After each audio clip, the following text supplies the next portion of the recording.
Hello everyone. Today we will discuss about some problems about week 7. So in week 7 sir has given some tutorials. So we'll go through some problems related to those tutorials.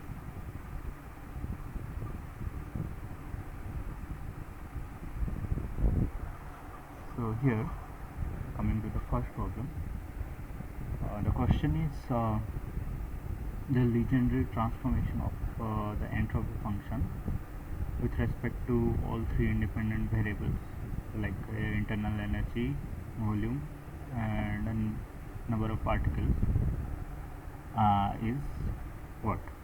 So for a general legendary transformation of a function f, and we want to transform it to g using legendary transformation.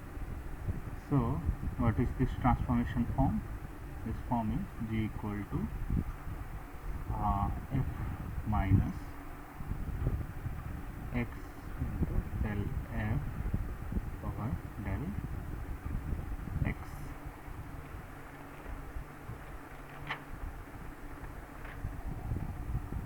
And if it is dependent on any other variable, those variables will be constant. Let's say if f depends on x and y, then for this part y should be constant. So we are given f of f function as entropy function. So we need to transform and what are the variables x, y, z in this case? Here variables are total internal energy U and volume and number of particles. So for this case, how this entropy will transform, this will be S minus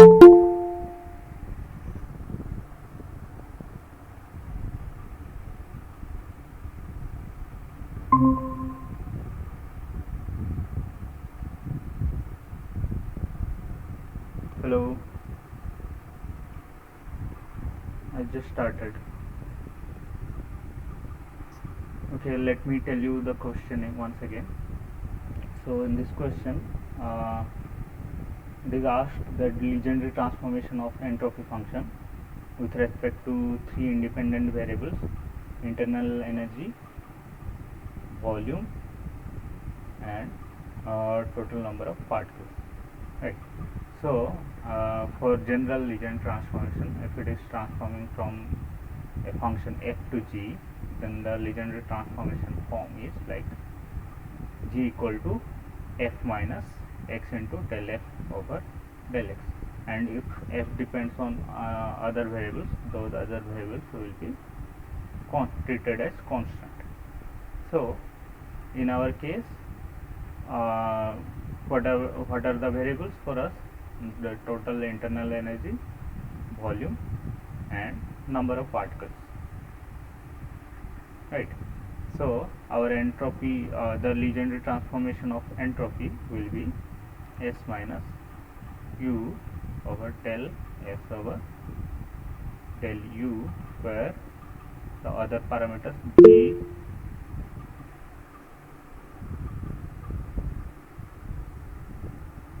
oh sorry, okay, sorry.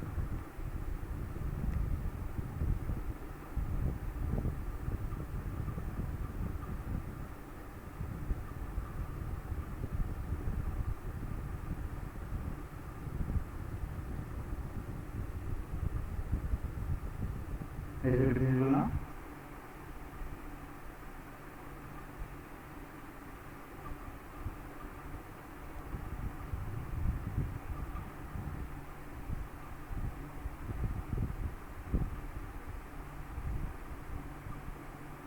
Is my screen visible?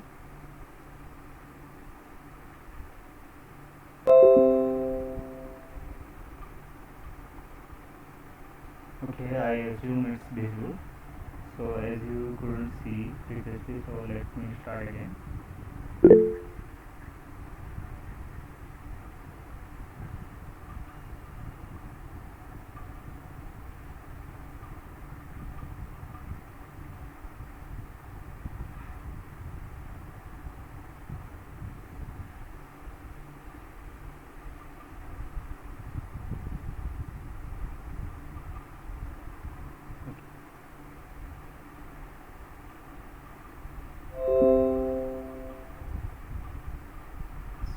in this question we are asked the legendary transformation of entropy function.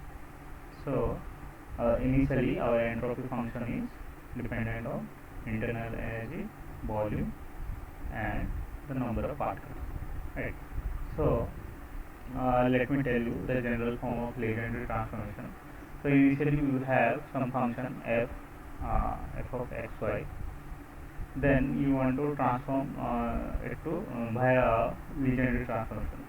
Let's assume after transformation it turns to g of some x prime y prime, right? So what is the form of this legendary transformation? The form is like g will be f minus x into del f over del x, where the other independent variables will be remaining constant for this case. Then it will be there is another variable, right? Y. So its form will be y into del f over del x, where this will be del y. So where this x will be remaining constant. So this is the general form of legendary transformation, right? So we have a function s and we want to transform it to where legendary transformation. Let's assume after transformation this becomes s prime. So it will be a function of after legendary transformation with respect to energy, it will be transformed to temperature. You see, the internal energy will be traded for temperature. Then the volume will be traded for pressure by temperature. So it will be pressure by temperature. Then the number of particles will be traded by potential, chemical potential over temperature. So this will be mu over T. So after legendary transformation, our entropy will be function of temperature, pressure over temperature, and chemical potential over temperature.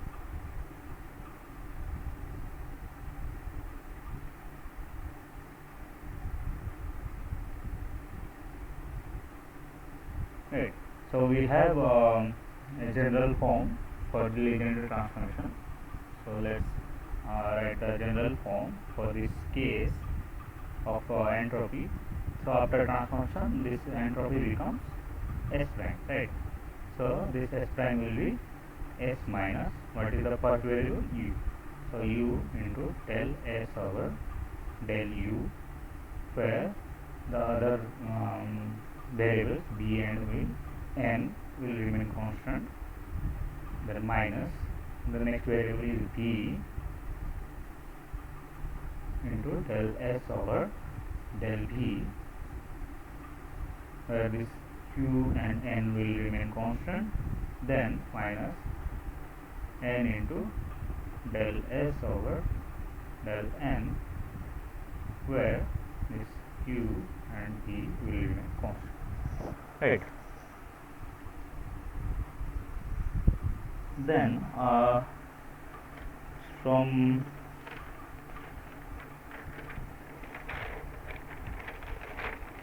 equation of states, you might be knowing that beta, which is equal to 1 over T, is nothing but del S over del U, right? Then for pressure will be temperature times del S over del V, right? Then you can refer to previous classes, you will get it. Then the chemical potential is nothing but minus T del S over del N, right? So we have del S over del U, and here we have this del S over del U. Next we have del S over del V, we have this del S over del V here, and then we want del S over del N, which we have here. So now just we have to substitute. So what will be the value of del S over del V? It will be P over T. Right. So this is the variable we want for our transformed entropy. See, the next variable is P over T. Okay. Then find del S over del N. This will be mu over T. This is minus. I'm just taking this to left hand side, and I am finding del S over del. You see, this is the function of this del S over del N is function of mu over T. You see, our transformed entropy is a function of mu over T. So we have to just substitute these values in this equation. Right.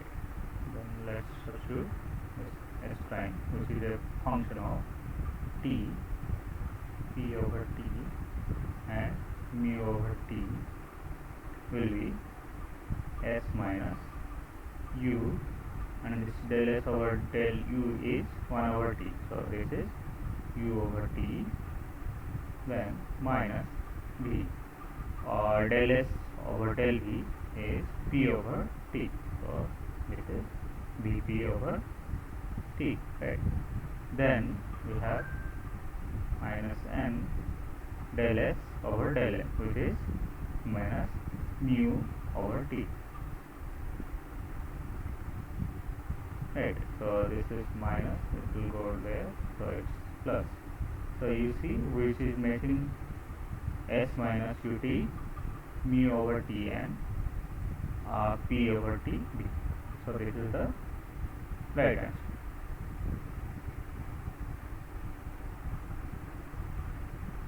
Right. So you understood this?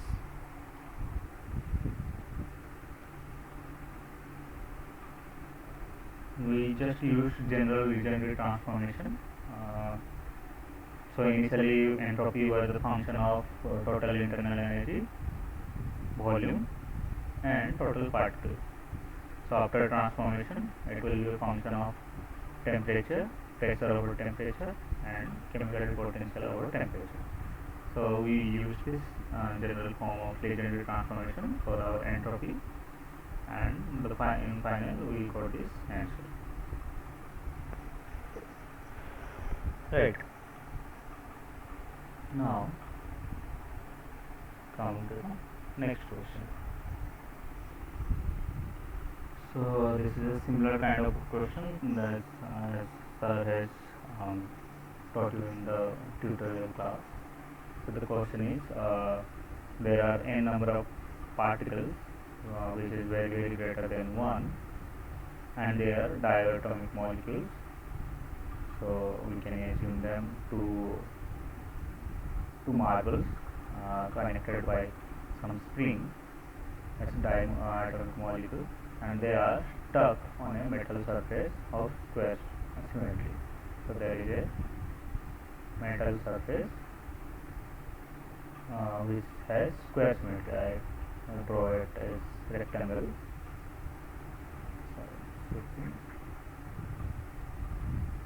Square symmetry means just can imagine some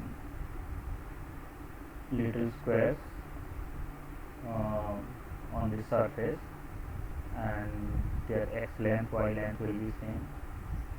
That's what it means by square symmetry. So it doesn't matter whether it is rectangle or square. So let's moving on to the next sentence.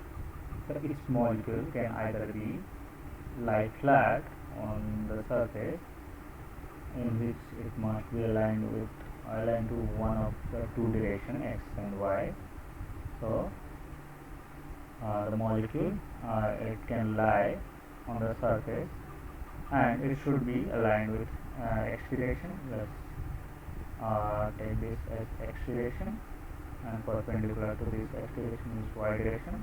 So each molecule can lie in x direction or in y direction. or it can stand up in z direction. So if I assume this is the z direction, so molecule can stand like this, right?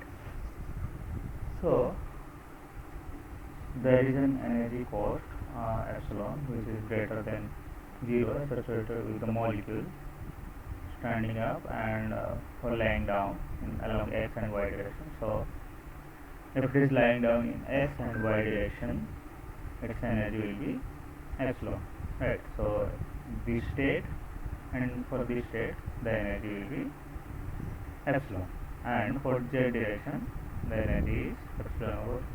So for this configuration the energy will be epsilon over 2. So the question is, how many microstates have the smallest value of energy? So we have to find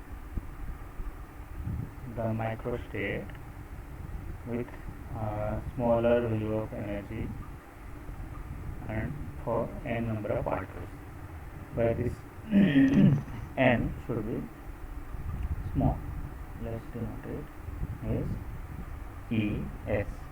So you see we have system with energy epsilon, where this x and y direction are given, like if molecule lies in x or y direction, its energy will be epsilon, and another one is epsilon over 2. If the molecule lies in z direction, then its energy will be epsilon over 2. So we have two energy states, out of which you see this state is clearly the less energy state. So if the molecules will be in z direction, then their energy will be minimum compared to if the molecules are in x or y direction, right? So if it is the minimum energy state, so if we put all the n molecules in this energy state, then the total energy, this is nothing but energy of state times the number of molecules in that state. This is the total energy, or you can say this total internal energy. So if we put all the molecules in this state, where this state's energy is epsilon over 2, so we will definitely get the minimum total energy, right? As U will be epsilon over 2 n, right? Any other configuration will be greater than this U. Let's take an example, right? If n minus 1 molecules are in this state and 1 molecule are in this, let's assume x direction. So what is the total internal energy? So U will be epsilon over 2 n minus 1 plus epsilon. One particle is there in this epsilon state, so it's epsilon over 2 n minus epsilon minus 2 plus epsilon. So it is epsilon n over 2 plus epsilon over 2. See, we had epsilon over 2n here if all the molecules are in this z state.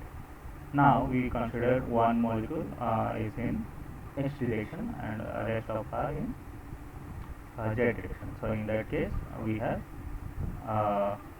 more than this total internal energy. So definitely this is the minimum energy or state, like all the particles will be in z direction. So if all the particles are in z direction, what is the microstate number?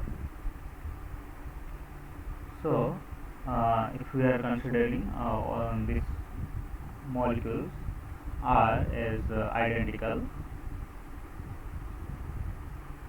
then there is no meaning of arranging them. There is only one state, right?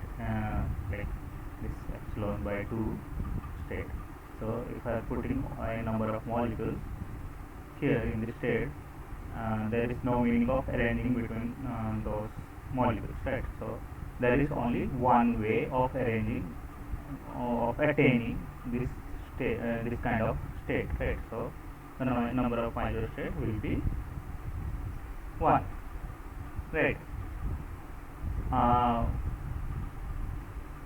And this is the number of microstate of having small value of energy. So for your classification, let's calculate the number of microstate with maximum energy.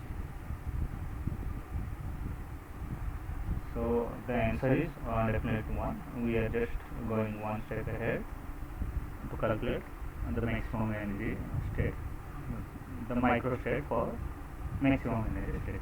So you see, we had two states, epsilon and epsilon over 2, and this is for x and y, and this is for x and y, means for x also this is the energy, and for y also this is the energy. What does that mean? That means there are two states, x state and y state, with same energy, right? So there are just degenerate states with energy epsilon. One is for x and one is for y. So what will be the maximum internal energy U, which is just sum over I epsilon I n, right? So you see, out of this epsilon over 2 and epsilon is greater, so the particles staying in this state will attain maximum number of will give rise to the maximum internal energy, right? So we have n number of particles, right? Now, but we have two energy states, so we can arrange them like in 2 to the power n number of ways. Like we have n particles, we can arrange them in these two degenerate states, and degeneracy is 2, and we can arrange them in 2 to the power n number of ways. So total number of microstates for energy max and total particles n is equal to 2 to the power n, right? So for minimum energy, the number of microstates is 1, and for maximum, the number of microstates is 2 to the power n, right? Now coming to the next question. So for this microcanonical microstates, find the partition function with energy E, and then find the entropy. So we found the number of ways of arranging this n number of molecules in this state E as 2 to the power n, right? Now let's assume some particles are going to this state. So the number of molecules in this state is no longer n, right? It will be less than n. So let's name this number of particles in this state E as E, or epsilon for n epsilon, right? So number of microstates in energy, some energy E, and total number of particles n will be proportional to 2 to the power n epsilon. Then there are total n number of particles, right? Then we can arrange them in this state or in these three states, right? So for this degeneracy part is taken care of by this 2 to the power n epsilon. Now I have to just think about arranging n particles in these two states. Like I can put n epsilon number of particles here, then there will be n minus n epsilon number of particles in this state. This is epsilon over 2, this is epsilon, right? So what is the number of ways I can arrange it? So for this I can arrange like in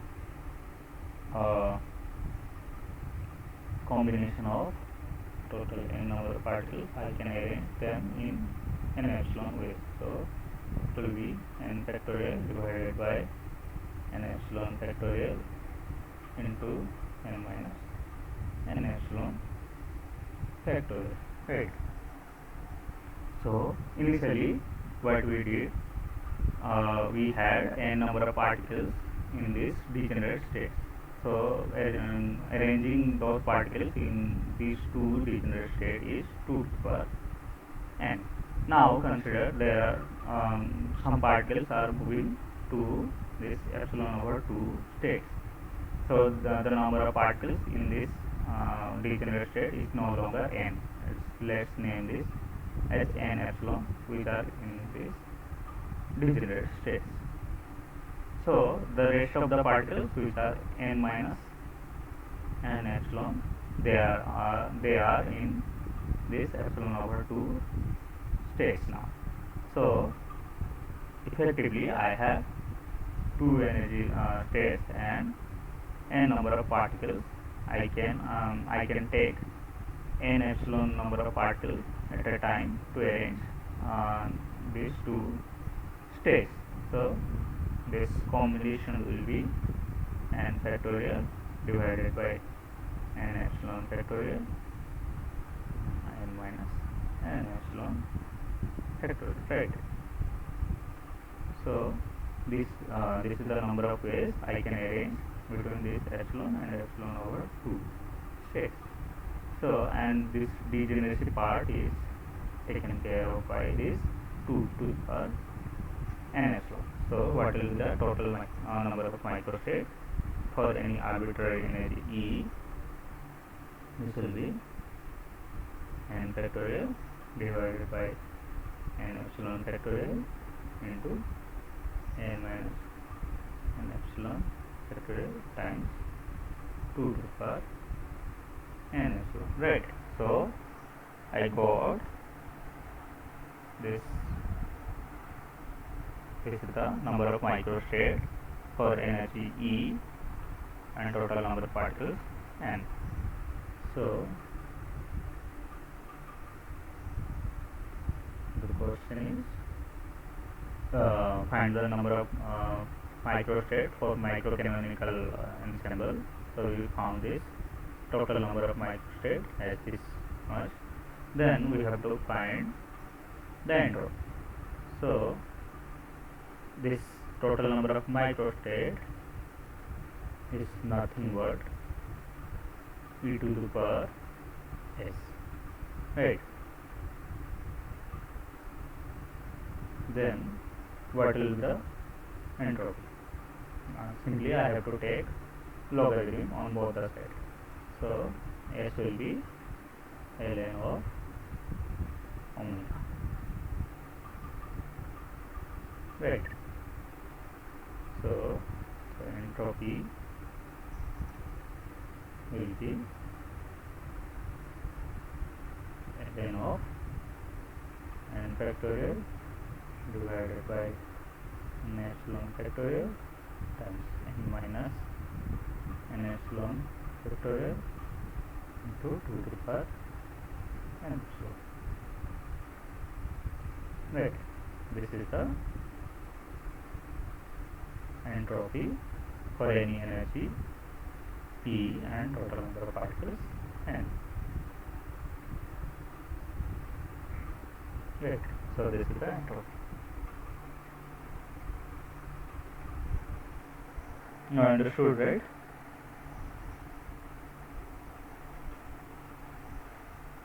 Yes, sir. Okay. Okay,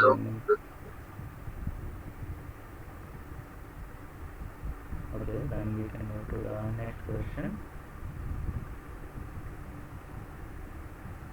Question number 3.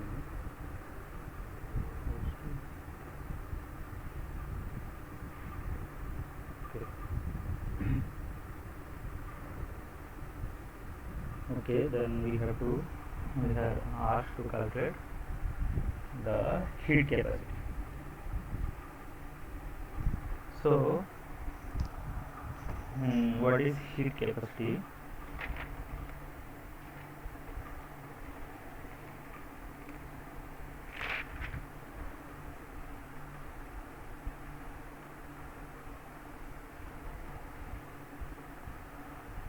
Heat capacity is nothing but change in internal energy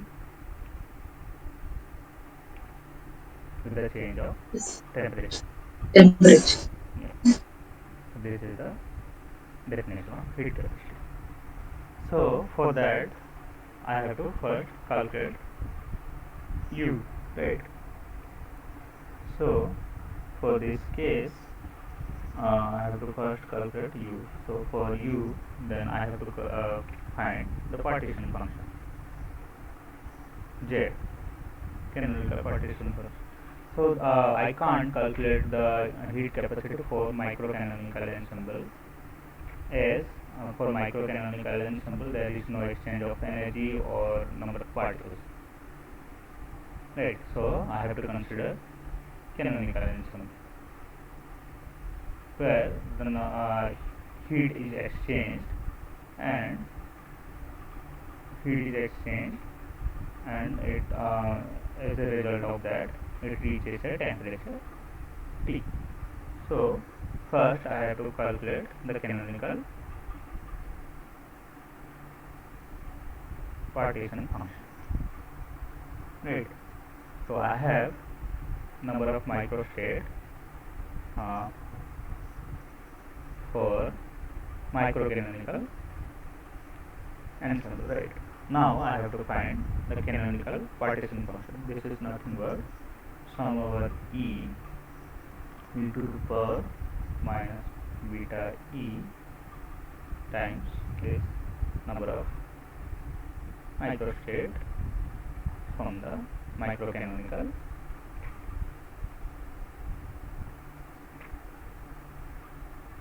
ensemble, right? You can just get this by expanding on uh, uh, this omega function. You will get this form. I'm just not going to the details. So this you just have to believe that this is the form for canonical partition function, right? Now, um, what is E here? So E is the nothing but the total internal energy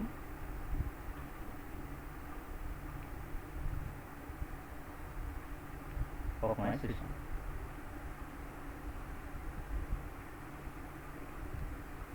You can call it capital U also. So what is this uh, E form? This is nothing but summation over I epsilon I n, right? So at any instance the total internal energy is the sum of the number of particles in each state, and the summation is total internal energy, right?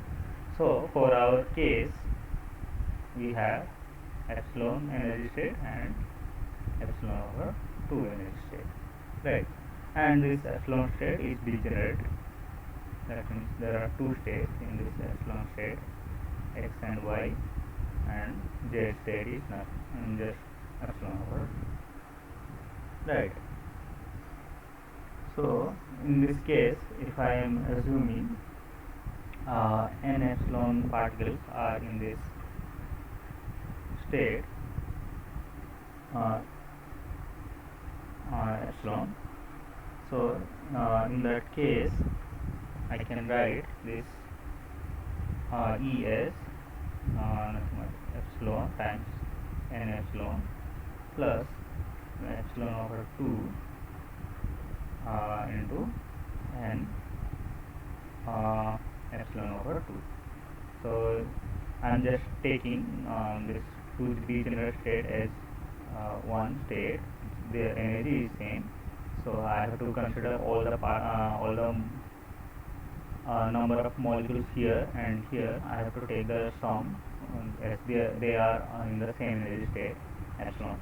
So I am naming them as n epsilon, right? Then this n epsilon over 2 are the number of particles in this epsilon over 2 state. So the total number of particles is n. So this will be nothing but n epsilon plus n epsilon over 2. So I don't have to deal with two variables. I have a total number of particles as n, so I can substitute for this n epsilon over 2. So n epsilon over 2 is nothing but n minus n, right? So this will be epsilon n epsilon plus epsilon over 2, which is nothing but n minus n epsilon, right? So this is the total internal energy U or U, whatever name you can give. So this is E. So we need partition function, right? So we got E. So we will just simply put it here, and we have the form of this microcanonical partition function. So let's put this in this form, then we will finally get Z equal to summation over E. This will be e to the power minus beta is nothing but this, and this I can write as epsilon n epsilon plus epsilon over 2 n minus n epsilon. Then the number of microstate that what we had n factorial divided by n epsilon factorial times n minus n epsilon factorial times 2 to the power n epsilon. So this is my partition function for canonical partition function. Now you see, this is a function of n epsilon. So this is no longer summation over E. This will be summation over n epsilon, right? So this n epsilon is the number of particles in E energy state. So this can go from 0 to n minus 1, right? So I got my partition function. So it looks very clumsy, right? So let's solve it further. This will be summation over n epsilon. You see the power of this 2 is n epsilon. I am just trying to separate this n epsilon and n minus n epsilon power. So I can take this e to the power minus beta epsilon n epsilon to their side. Or let me first write down the other terms first. N factorial divided by n epsilon factorial n minus n epsilon factorial. Here I am trying to separate n epsilon and n minus n epsilon terms. So I have two terms corresponding to n epsilon here and here. I can bring them together. So I have 2 to the power n epsilon, and from this part I have e to the power minus beta epsilon n epsilon, right? Then rest is e to the power minus beta epsilon over 2 n minus n epsilon, right?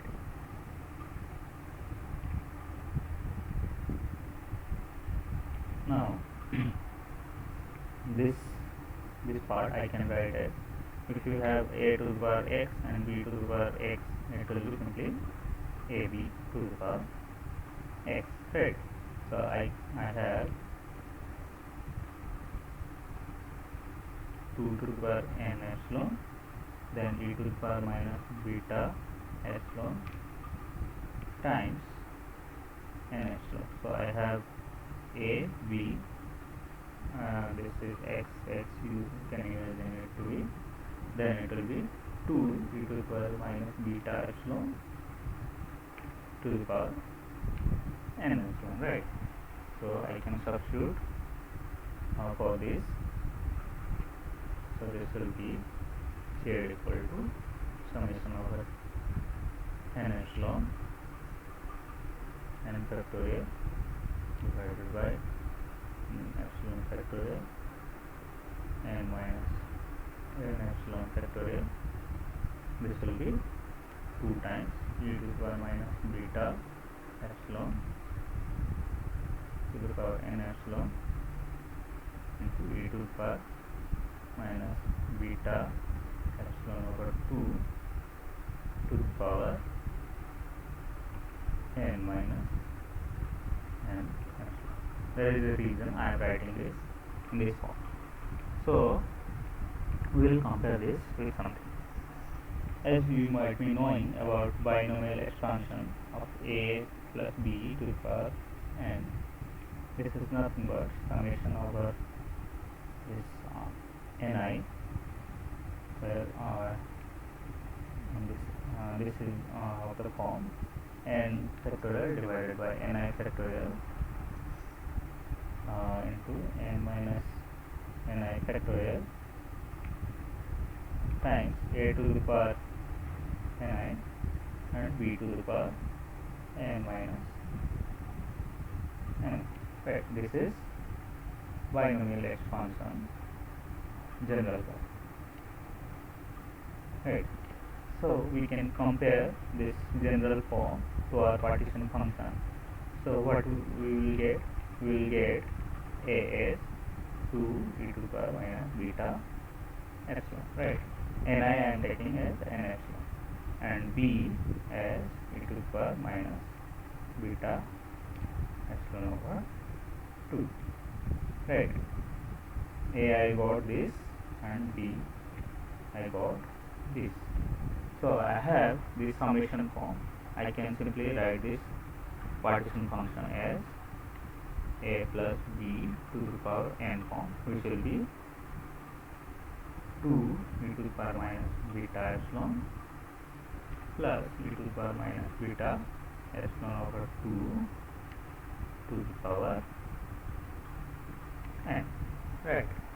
So initially we had a summation form of this partition function. Now I have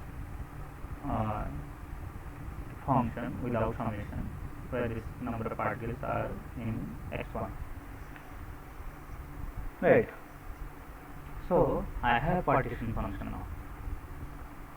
And the question is asking for specificate, for which I need the internal energy E or U or E, whatever you can call it, and I have to take the derivative with respect to t. Then I will get the specificate. So for that I need to calculate the total internal energy E or U. So for that I have partition function. Then I can simply calculate this Q or E, whatever you can call it. This will be nothing but minus del over del beta ln of z,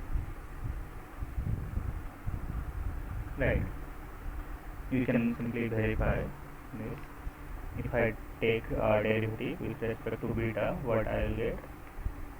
This epsilon times n times and this number of particles. Then if I divide with z, I will get the total internal energy. You can verify it. I am not going to. We have used this formula before also. So let's put it in this formula, and I'll have minus del over del beta and logarithm of z. So ln z is nothing but 2 e to power minus beta epsilon plus e to power minus beta epsilon over 2 to the power n. So as it is logarithm, I can take n to the front and I can take out this n. So this will be del over del beta ln of this on the right. Then I have to do the derivative with respect to beta, right? So write down this.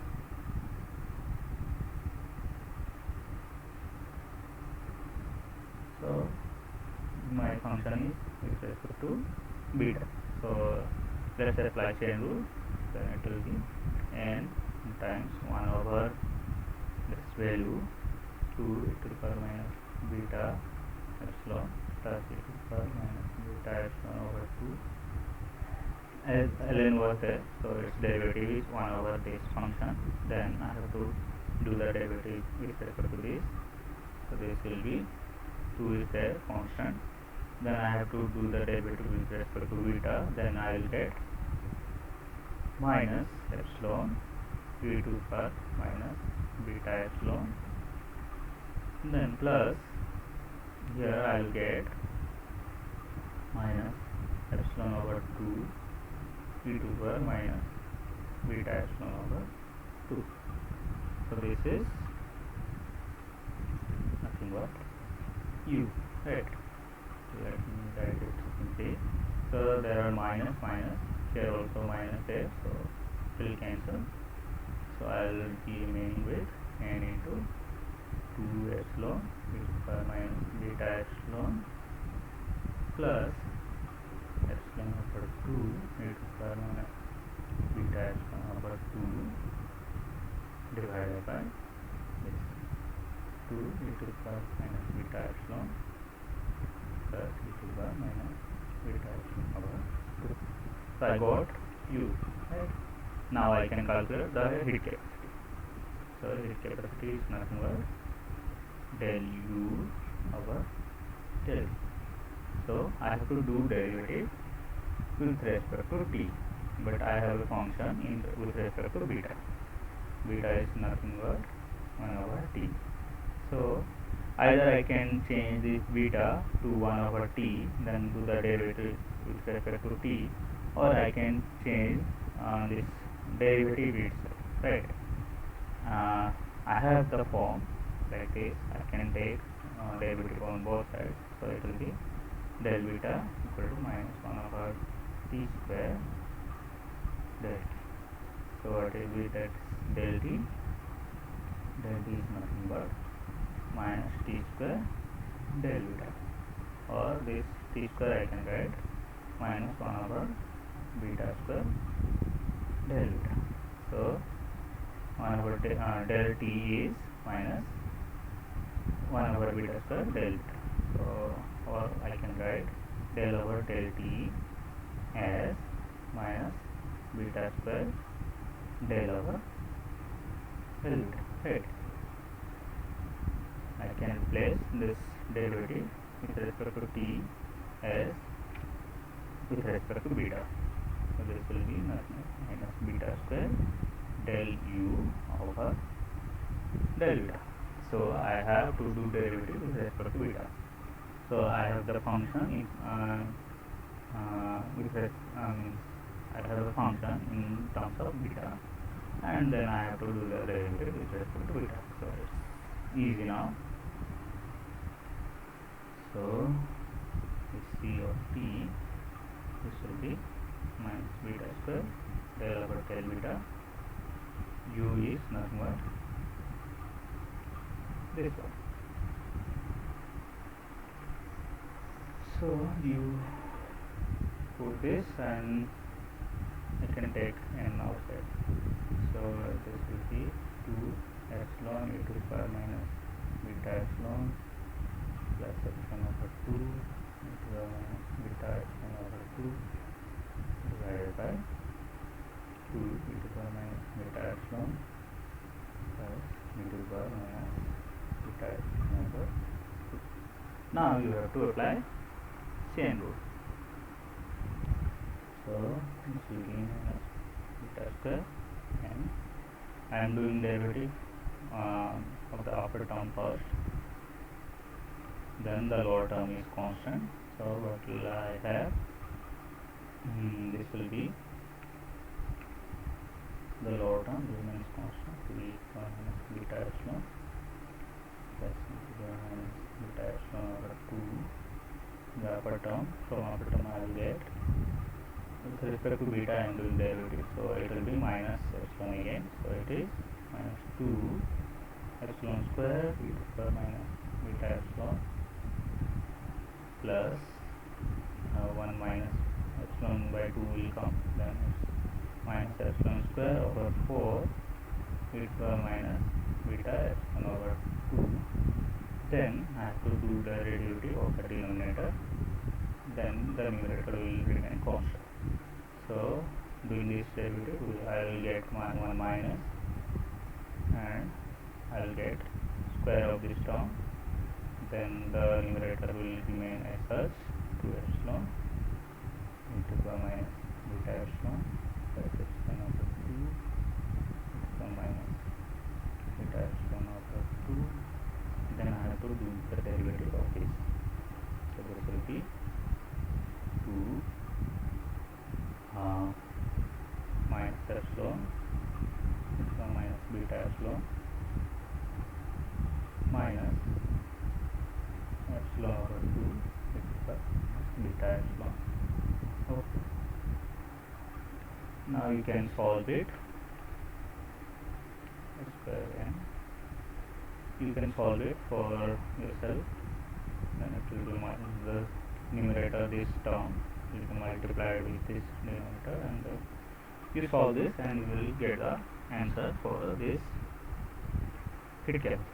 Right? I am not doing this. And now coming to the next question.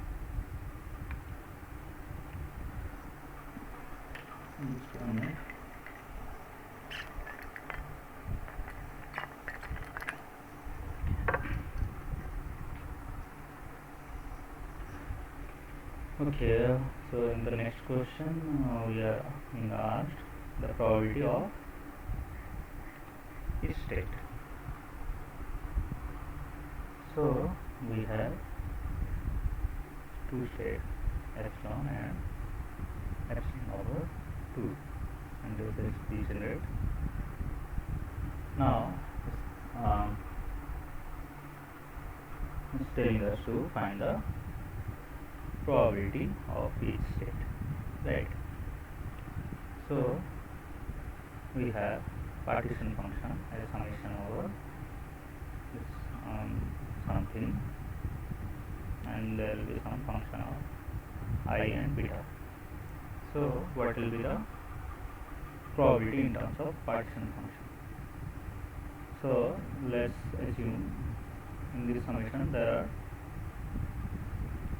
some terms, like this is summation, right? So there will be some terms. Let's assume 4 terms are there. So this is first term, second, third and fourth. So what will be the probability of this first term? Let's name this as P1. This will be this first term divided by Z, right? So for the second term, this will be P2, this will be the second term divided by Z. Similarly P3 will be third term divided by Z, and similarly P4 will be fourth term divided by Z. So for our case we have this partition function, right?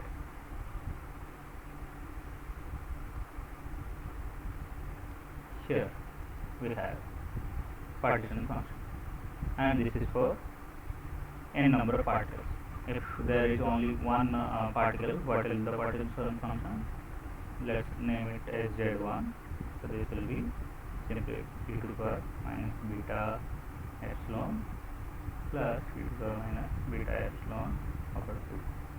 And if there are n number of particles, I have to just take the power of this z, right?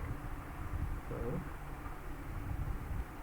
I have the partition function for one particle as 2 e to the power minus beta epsilon plus e to the power minus beta epsilon over 2. So you see I have in total uh, two energy states, where this one energy state is degenerate. That's why this 2 factorial is coming. So I can simply write the three different states as e to the power minus beta epsilon, e to the power minus beta epsilon, and e to the power minus beta epsilon over 2.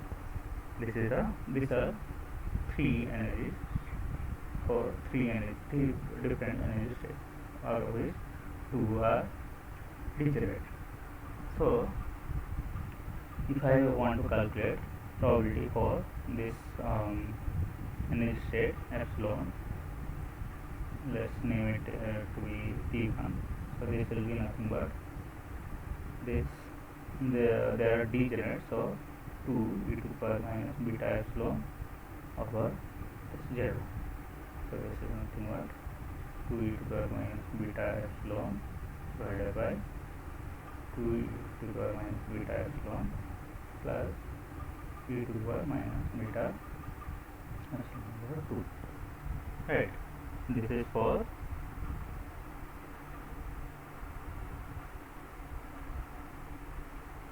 energy E.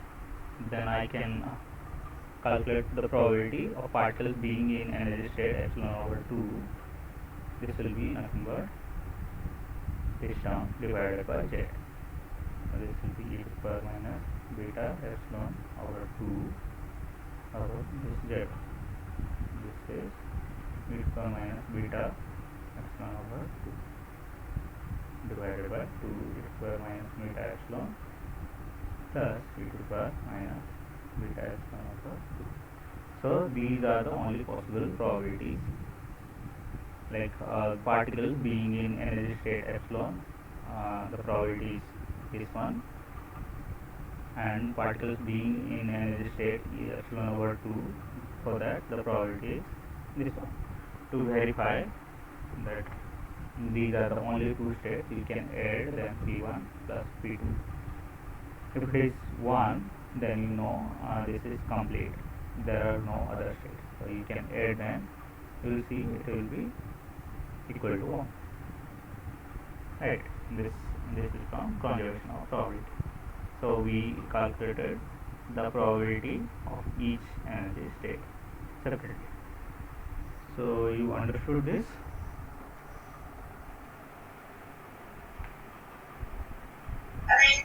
In the first case, the energy state is degenerate now. Yes. So we can simply put 2 into e raised to minus beta e for probability Yes. of Yes. that state. Right. Okay. Got it. Okay. Then we'll move to next question. Okay. So the same question continues. So at high temperature, find the highest possible internal energy. So at highest temperature means T tends to infinity. In that case, what will be the beta? Beta will tend to 0, as beta is nothing but 1 over T, right? So in this approximation, I have to find the highest possible internal energy, right? So let's check for this condition what will be the probability. So P of epsilon, this one was e to the power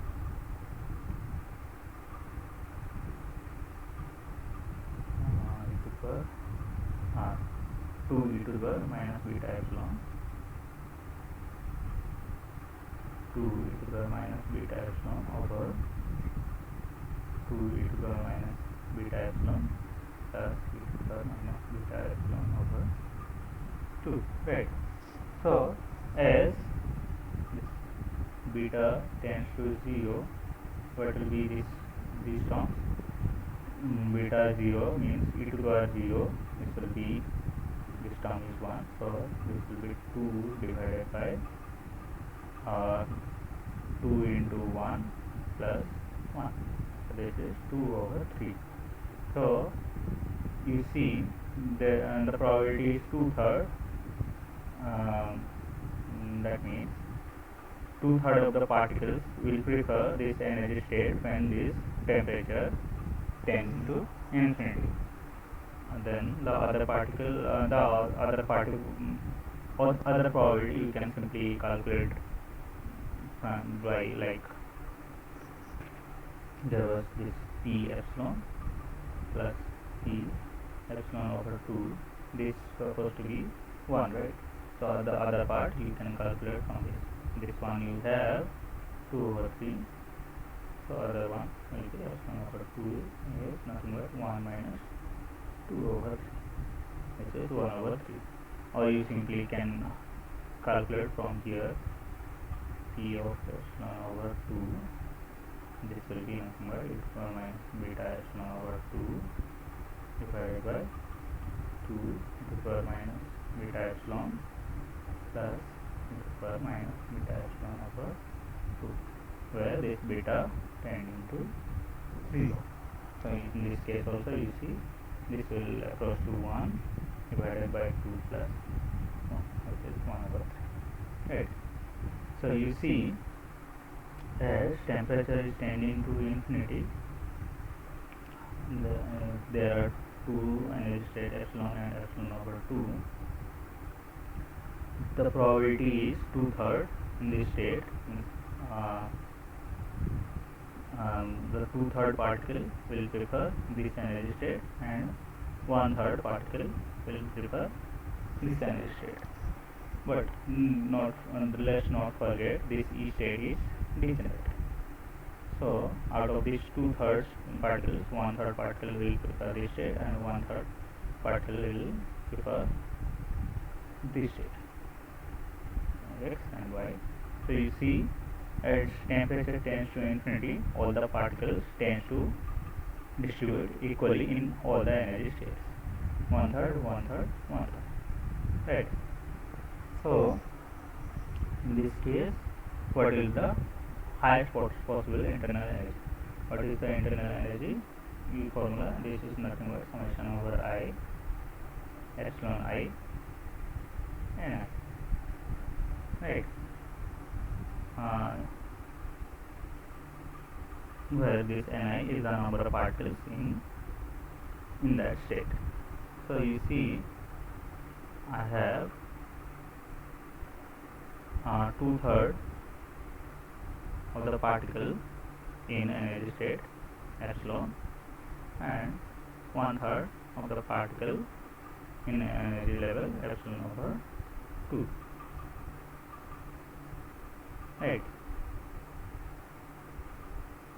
So this is the total internal energy for this as temperature tends to infinity.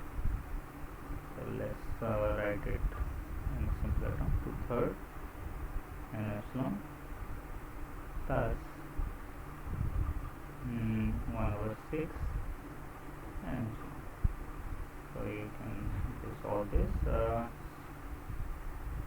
6 5/6 and so on. Right, this is the maximum possible internal energy for this as temperature tends to infinity, right? You understood this?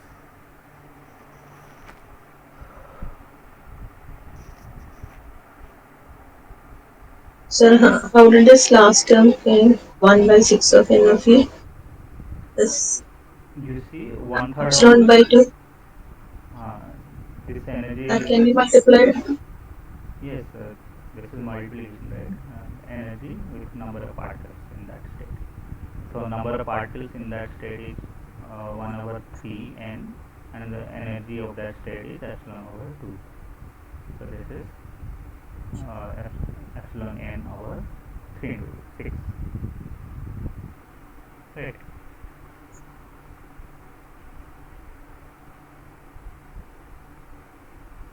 You understood this?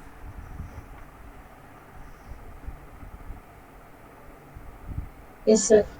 Yes. Okay.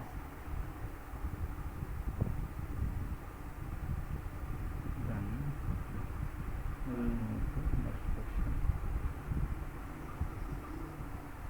Okay. So in this question we are given this Euler-Maclaurin formula in approximate form. As what this Euler-Maclaurin formula says, if we have summation form of the function, then we can write it in terms of integration, and there will be some terms across 0. This is the approximation for this summation, right? This is 1 over 2 prime of 0. Right. So we are given this Euler-Maclaurin formula approximation. Then here R is given like this. Right. Now saying choose this f of x as e to the power minus alpha mod x, where this alpha is greater than 0, and which makes this r equals to 1% of the approximation this term. So what it is saying, so this r, which is of this form, this will be 1%. 1% means 1 over 100 of this term, integration of 0 to infinity f of x dx plus half of f of 0. Right. Where this r is nothing but this. It is minus 1 over 12 f prime of 0. Now I have to take this f of x as e to the power minus alpha mod x, where this alpha is greater than 0. Now it is saying to solve for this alpha. What is the value of alpha? Right. It's asking for the value alpha. So let's check this function first. This is f of x. This is nothing minus alpha mod x. So there is mod x. So I can write this as e to the power minus alpha x if x is greater than 0, or e to the power minus this plus alpha x if x is less than 0. So this is the property of mod x. This mod x will be positive x if x is greater than 0, or this mod x will be negative of x if x is less than 0. Right. So I just put these values for this x greater than 0 and x less than 0. So my function f of x is this form for x greater than 0 and x less than 0. Now I have to solve for this integration first. So this integration is from 0 to infinity f of x d of x. Right. So my integration limit is from 0 to infinity. That means what? X will be greater than 0. That means x will remain in the positive plane. So for that case, what will be my f of x? For x greater than 0, my f of x is this one, integration over minus alpha x dx, right? This limit goes from 0 to infinity. You see, from the limit I understood that f this x will be in positive plane, means x will be greater than 0. So for that I can choose this appropriate function for this f of x, right? Now let's do the integration. This integration will be e to the minus alpha x divided by minus alpha, limit is from 0 to infinity. Now minus 1 over alpha I have. If I put infinity, it will be 0. If I put 0, it will be 1. So eventually I will get 1 over alpha. This integration I will got 1 over alpha. So I got this part. Now I have to find this 1 over 2 f of 0. So I have this f of x as e to the minus alpha x, right? Then f of 0, this will be, if I put 0, this will be simply 1. Now I want half of f of 0, so this will be simply half. So I got the right hand side, this integration plus half of f of 0 is this 1 over alpha plus this half, right? I got this right hand side. Now from the left hand side I have to find this f prime of 0, which is the value of r. So for that I have to first find f prime of x. So I am just considering everything in positive plane, so x greater than 0. So for that my f of x is simply e to the minus alpha x. So I have to take derivative of e to the power minus alpha x, right? So this is minus alpha e to the power minus alpha x. So I need to find f prime of 0. So this will be, if I put 0 here, this will be nothing but minus alpha.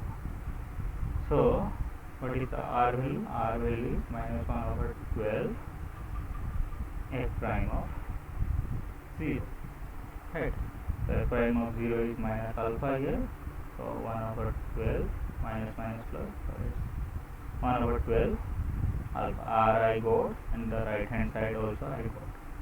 Now I can put this r value and this right hand side value in this equation. Then I will get initial what I had. This r is 0.1% of the integral part 0 to infinity f of x dx plus half f of 0, right? So r I calculated, which is this value, and this right hand side I calculated, which is this value. Now I will put everything here. So this is alpha over 12, and this is 0.0 means 1%, means 0.01, or we can write 1 over 100, and this right hand side I have as 1 over alpha plus 1 over 2. Now I have to solve for alpha. So what I can do, I can take all the alpha to one side. This is alpha equal to 12 over 100. Am I doing this right? Yeah, 1 over alpha is here. Yeah, okay. This is 1 over alpha, and this is 12 over 100 to 1 over right? So this is 6/100. You can take the alpha part to the right hand side. This is alpha divided by 0.12 over alpha equal to 6/100. Now I can't simply solve this because one is in numerator form and another one is in the denominator form. So I have to multiply and form the quadratic equation, then I have to solve for alpha. So this 6/100 I can write it as 0.06. So let's multiply all over this, then this will be alpha square minus 0.12. Then this alpha I can multiply on the right hand side. This will be 0.06 alpha. So I'll get a quadratic equation as alpha square minus 0.06 alpha minus 0.12 equal to 0. Now you have to solve this quadratic equation for alpha. You know the general form. Alpha will be minus b plus minus b square minus 4ac divided by 2a. Right. So what will be the alpha value? B is minus 0.06. You put this and calculate simultaneously and tell me the answer. This is b square is 0.06 square minus 4, then c is minus 0.12, so this is plus 0.12 divided by 2. If you have a calculator, please tell me the values.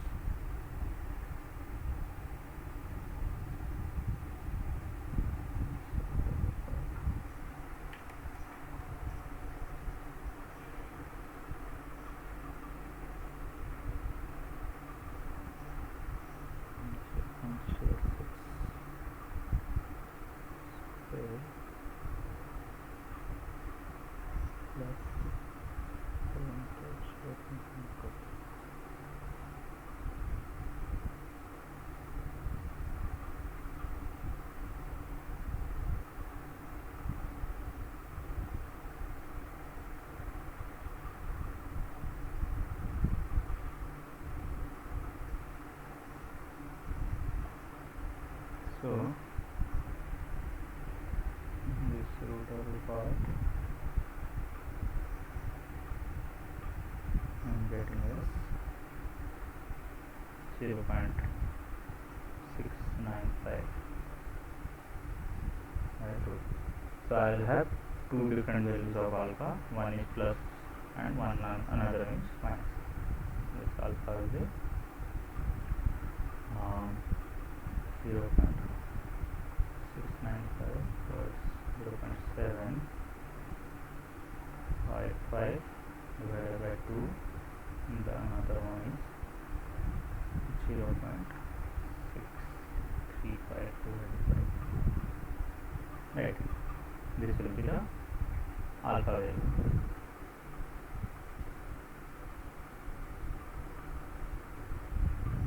Right.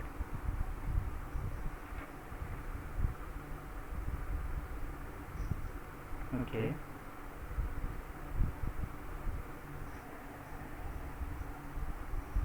So we calculated the alpha value for this question. So from Euler-Maclaurin formula, we were given the approximation as this one, where this r was this minus 1/12 f prime of 0, and then we were given this f of x as e to the minus alpha mod x. Then this alpha was always greater than 0. Then we were given the condition as r is 1% of this part. So we form this equation from this condition, then we solve for alpha, and we got the values of alpha as this. Right. Now coming to the next question, find the average value of the square of angular momentum in harmonic trough in the discussion in video tutorial 2, assuming that this omega points in z direction, and do it for single particle. So from tutorial 2 of such tutorial 2, let me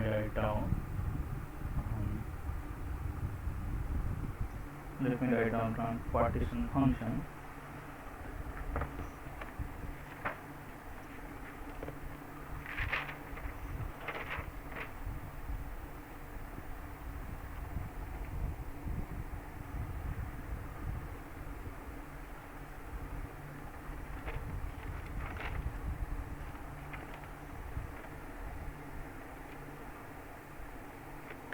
So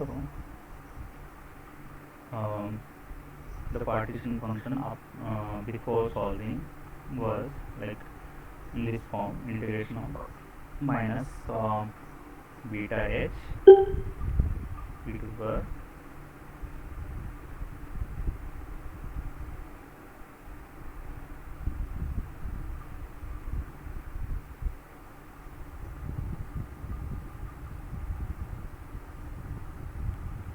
okay.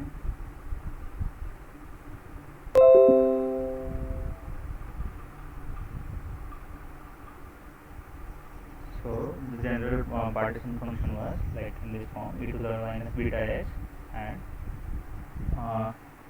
there was some function minus beta omega, as this is pointing in the direction, I can simply write L, right? This was omega dot L. So as it is pointing in z direction, so this will be omega z Lz. So then it was solved in the class. Then the partition function, this was obtained as z1 to the power n, where this z1 was for one particle, and we can take the exponent of that partition function, then we will get the partition function for n particles. So we got the partition function z1 as of the form 1 over h cube into 2 pi over beta k to the power 3 over 2 times 2m pi divided by beta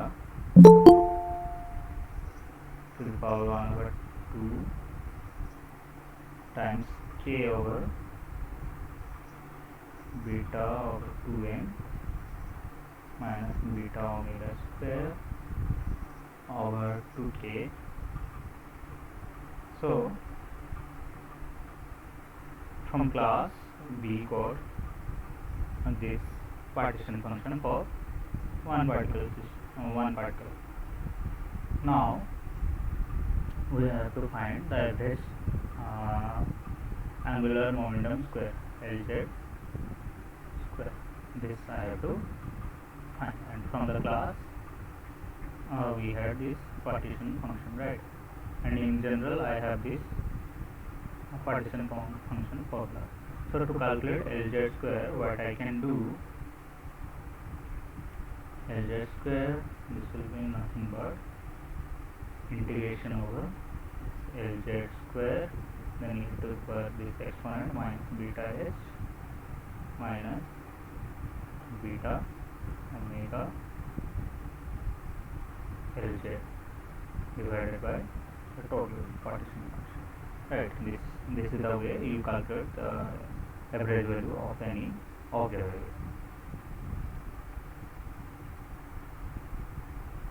Okay.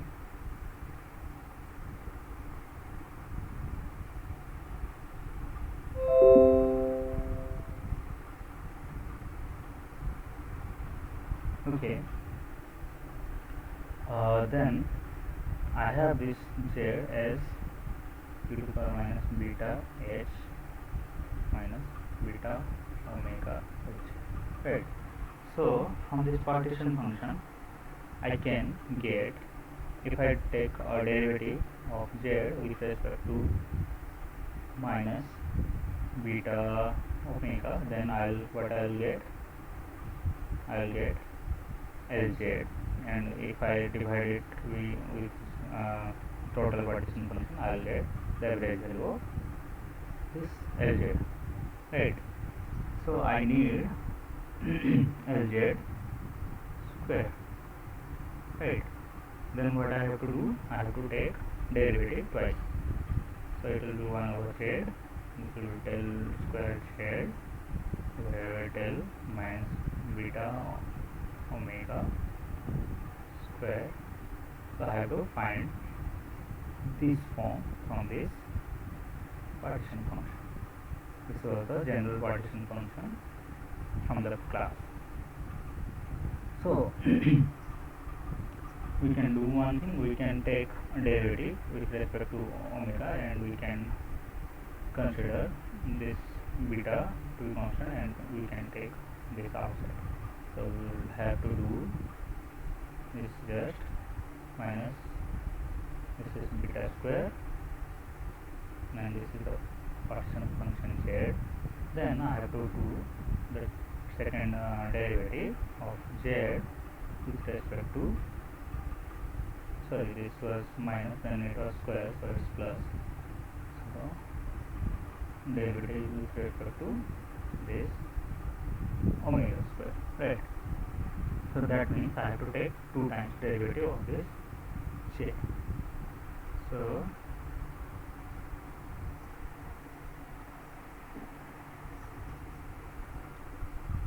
if I take derivative with respect to z twice, so I have the explicit form of z, and we are doing for one particle, so we have to consider z1. Right. So we have the explicit form of z as this, and it depends on this omega, right? And all other terms are constants.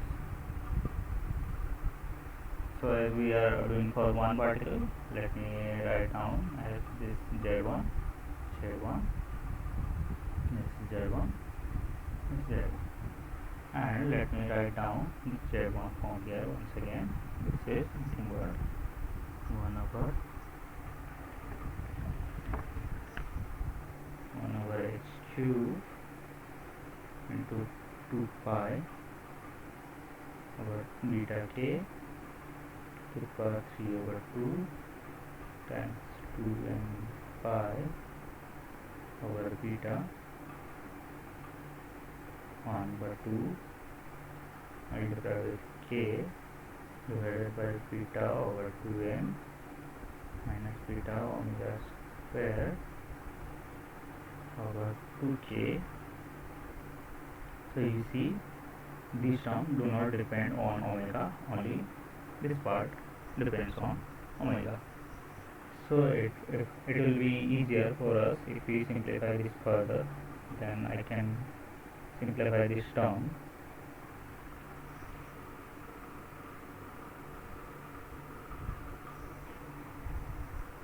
This is k over beta over 2n minus beta omega square over 2k. We can simplify this as k over, I can take 1 over 2 and this, then this will be kn beta k minus beta n omega square, or simply this is 2k square n divided by beta k minus beta n omega square. Right. So I have to do the derivative with respect to this term. All other terms are constant. So in the numerator and denominator they will just cancel out, so I don't have to do the derivative of these terms. So I am just constant about this term. So out of this upper part is also constant. I can take this upper part also outside. So let me write the shade 1 for this. This will be 1 per h cube 2 pi over beta k, or I can do one more thing. I can take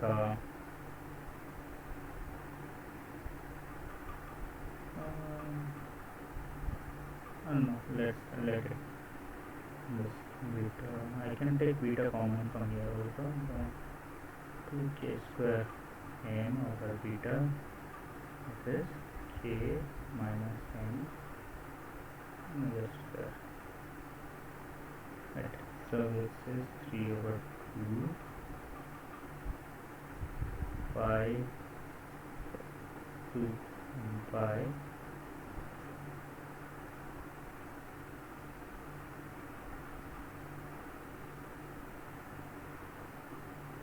is 2 pi over beta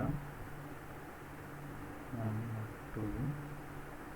This term I can this upper part is constant, right?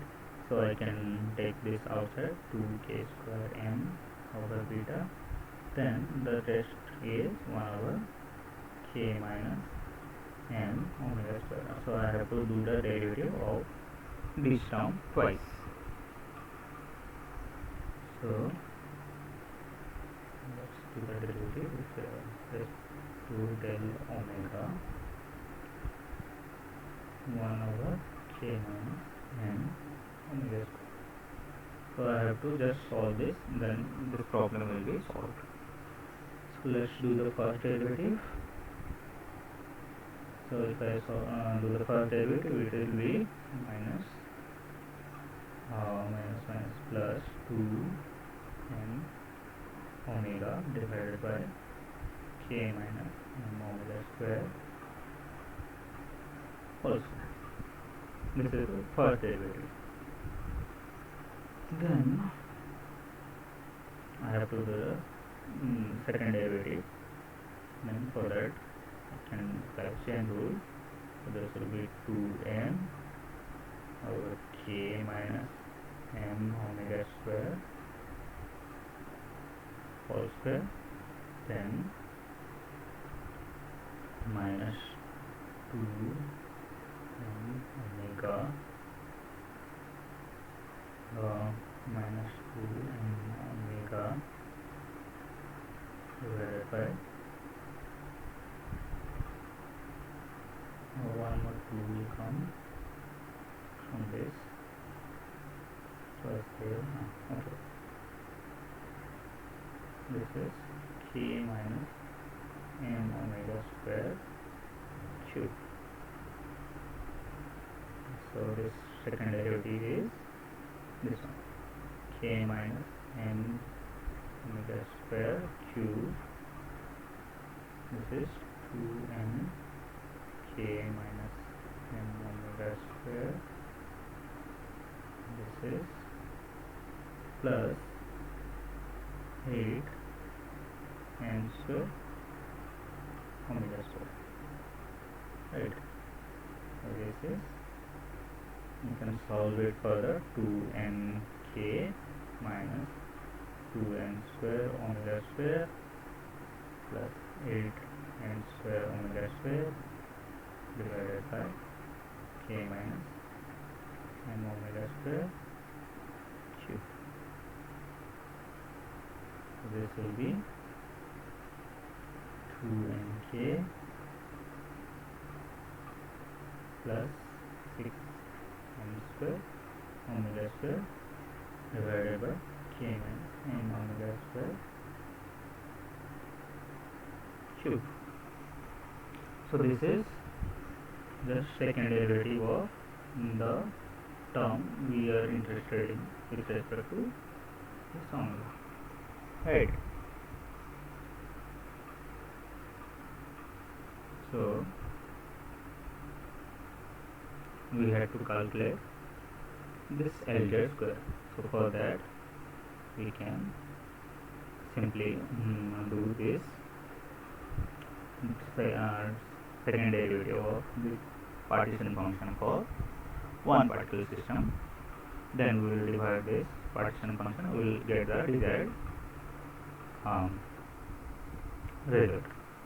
So for doing the derivative, we can take all the constants outside, they will be cancelled out. Then we have to just do the derivative.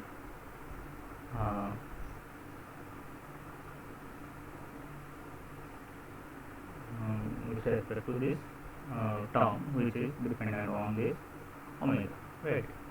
So let's put all these values.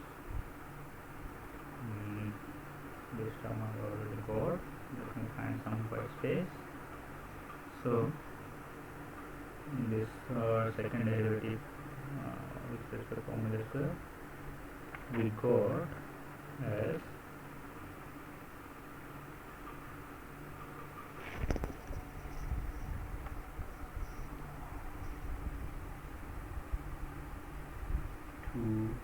k plus 6 m square omega square divided by k minus m omega square cube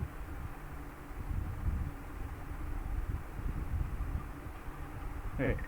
So to find Lz square we need to solve this 1 over beta square over z1 del square z1 over del omega square. So this z1 we solved it for z1 and we took all the constant outside. So let's write this z1 again. So this one was this part. So let me write this z1 as 1 over h cube 2 pi over beta k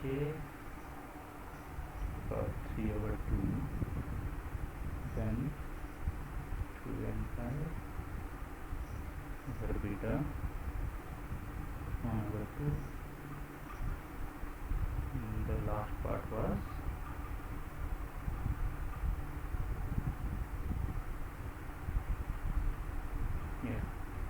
it's 2k square m by beta 2k square by beta and the rest term was k minus m omega square, right?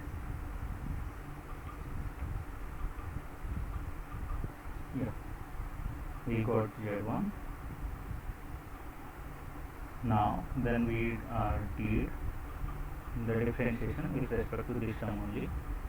So this was 1 over k minus m omega square. So if I put this z value here, these all the constant term they'll simply cancel from the numerator and denominator. So I'll be left with this 1 over beta square. From this z1 I'll be left with only this one. So 1 over 1 by k minus m omega square.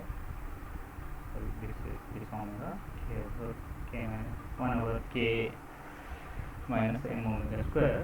Then this derivative part I can put it here. Then this will be 2 mk plus 6 m square omega square divided by k minus m omega square cube. So you see 1 over k m omega square is here 1 and I can cancel it from here. So finally I will be getting the answer as 2 mk plus 6 m square omega square divided by beta square k minus n omega square square. So this is the average value of this angular momentum square in this z direction.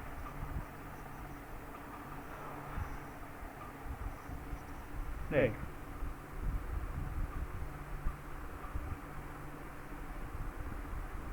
So from tutorial 2 we had to calculate this Lz square. So from tutorial 2 we had this general form of this partition function, and for this question we are asked for solving this one particular system. So we had this solution from the tutorial Z1 as this one. So you see, to calculate this Lz square, I can simply put the logic as, so for calculating this Lz square, the general form is integrating over this Lz square and multiplying with this partition function and integrating. Then we have to divide this partition function. Then we will get this Lz square. So you see the coefficient of Lz here is minus beta omega. So what I can do, if I do one derivative with respect to minus beta omega, I will get simply Lz after dividing this whole partition function, right? So I want this Lz square. So what I have to do, I have to do the derivative twice. So if I do the derivative twice, I will get Lz square, right? So this was the formula for calculating the average value of Lz square.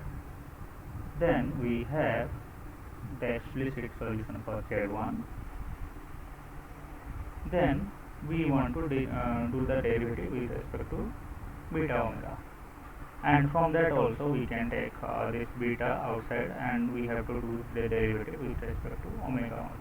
It's always easier to do derivative with respect to one variable. So we took beta outside and we had to do derivative with respect to omega twice. So we have this Z1 of the form of this. So you see, only this term is dependent on omega, right? All other terms are constants. So we don't have to bother about them, because in the denominator we have Z1 also. So from this denominator part Z1, this constant will be cancelled out from numerator and denominator, right? Then we have to do the derivative with respect to this term, as it is dependent on omega square. We can further simplify this term as this, right? And from this also the upper part is constant, we can take out this constant, and now we have to do the derivative with respect to this term twice only, and all other terms they will be cancelled from the numerator and denominator, right? Then we did the derivative twice for this term. Then we got this term after doing the derivative. Now we had just put all these values in the general formula. All these terms were constant, so in the numerator denominator they will be cancelled. So from the denominator Z1 we are left with only this term, and from the numerator derivative we got this term, right? So dividing all these terms, and then we got finally this answer, right? So this is the final answer for this average value of Lz square. Now moving on to the next question.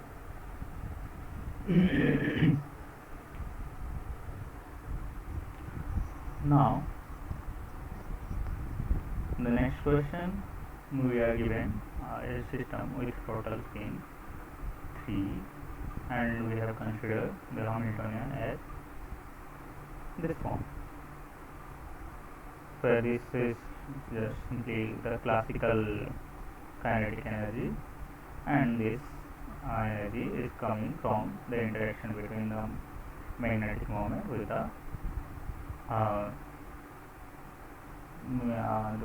magnetic moment of spin with the external applied magnetic field. Right. This S just gives the number depending on the spin value. So this is the magnetic moment of that electron or molecule, whatever. So this energy is coming due to the interaction with the external magnetic field. So we have to calculate the Gibbs partition function instead. So we have the total spin as 3. So what is the possible spin values? So as we have 3 total spin values, so we have 2s plus 1 discrete spin values. So this will go from -3, -2, 2, 2 and 3. So we have this menu value of spins, individual spins. Right. Then we need to calculate the partition function. So the first part is classical part, so we no need to bother about it. We just have to take care of this term.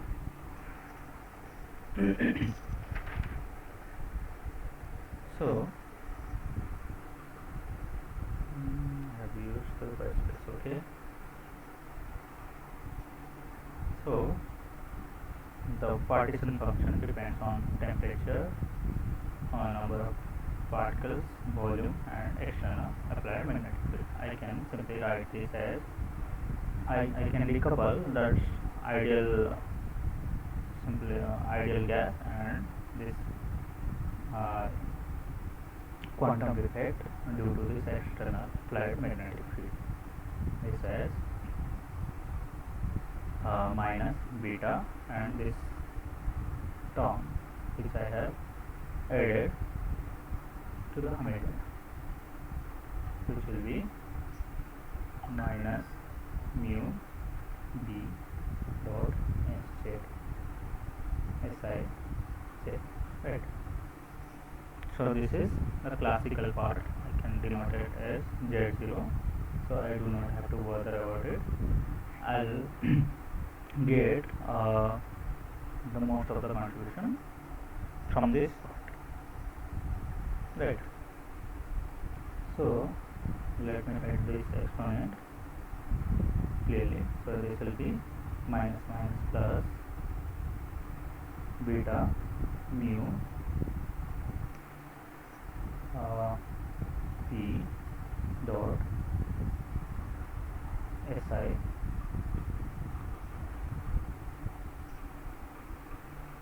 into z.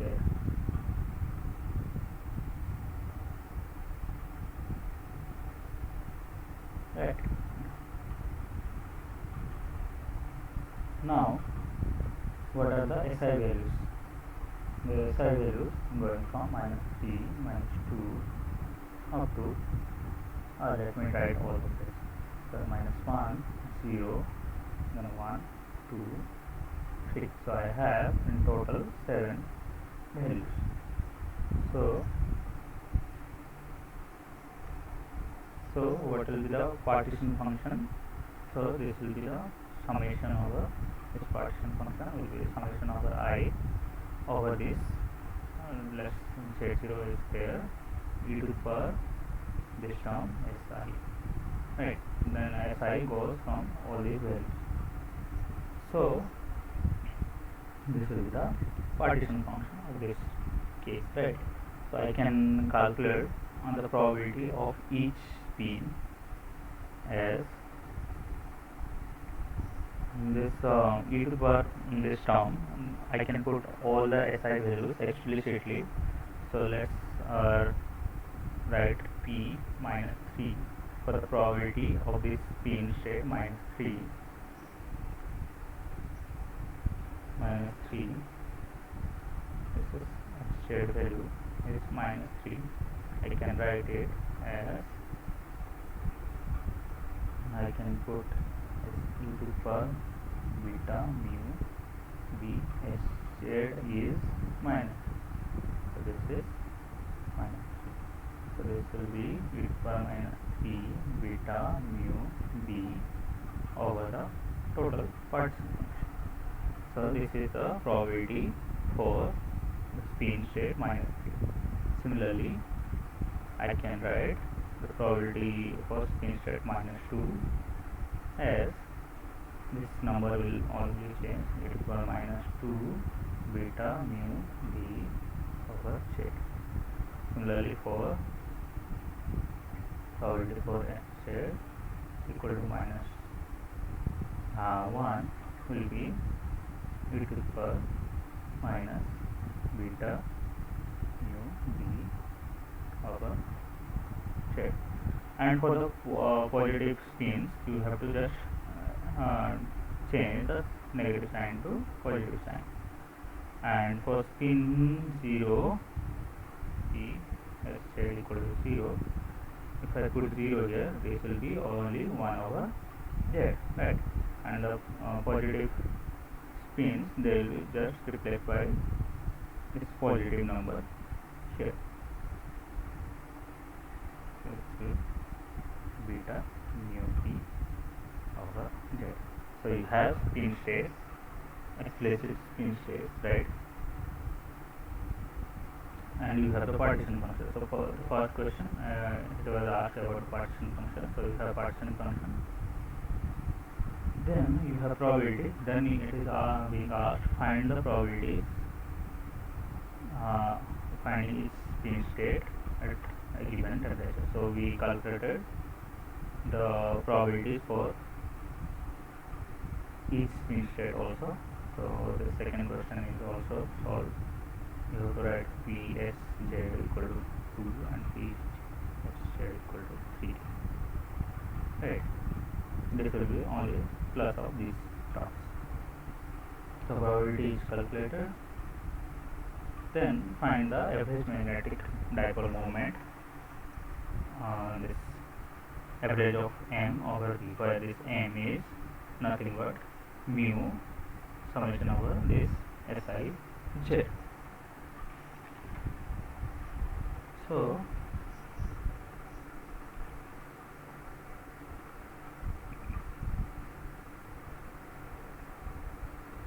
this M is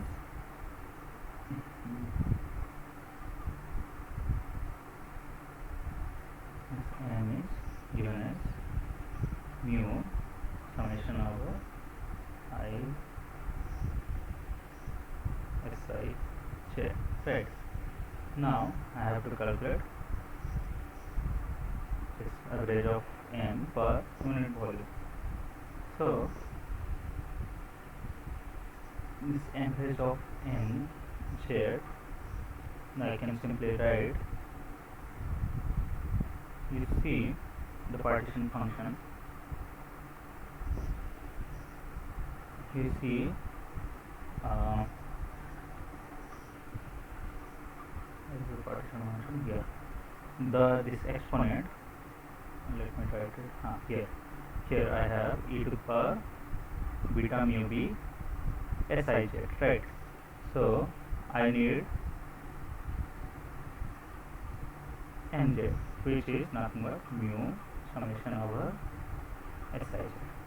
So I need this mu and this SI, I can rewrite as e to the power beta b mz, right?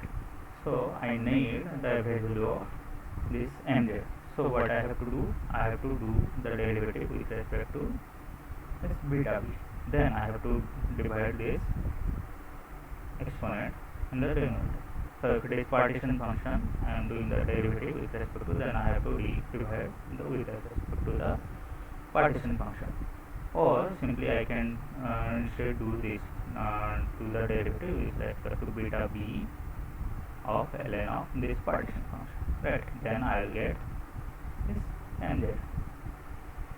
So mz will be nothing but del over del beta b ln of z. Right. Then if it is for n particle states, then I can write this z as z1 to the power n, where this z1 we computed here. Right. This will be sum of all these terms, the partition function, all these exponent terms. Then I can do one. This derivative will be 1 over z del over del beta b, and I have to do the derivative of with respect to z only. So z from the previous question is p of s equal to minus 3 plus p of s equal to minus 2 plus dot dot dot plus p of z equal to 3. All these terms, where this each term, sorry, this won't be the case. This is not the right thing.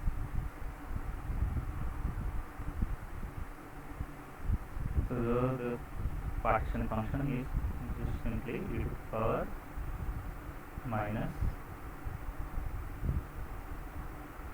I have to just write this numerator terms and add them. That will be my partition function. So this will be minus 3 beta mu b, 3 beta mu p, right, then for minus 2 beta mu p, and so on. Or simply I can write this as summation over I e to the power this was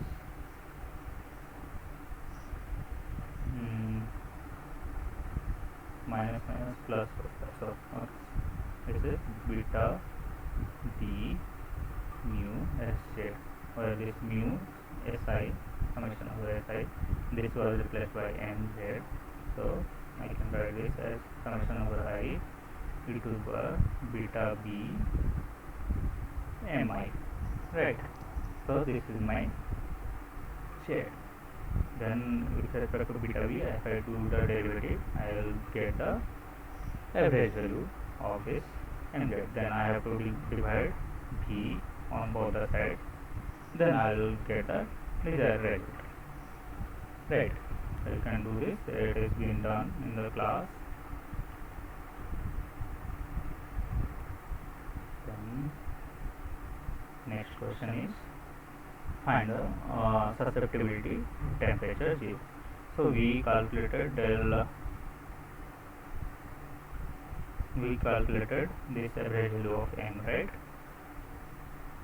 Then we are asked to calculate susceptibility, which is nothing but derivative of mz with respect to the applied magnetic field when this applied magnetic field is tending to 0. So we calculated mz from here. Then you have to just differentiate with respect to b and put b equal to 0. Then you will get this susceptibility. Right. So this is it. As this is time now, we will stop here. I will See you in the next class. I'll see you.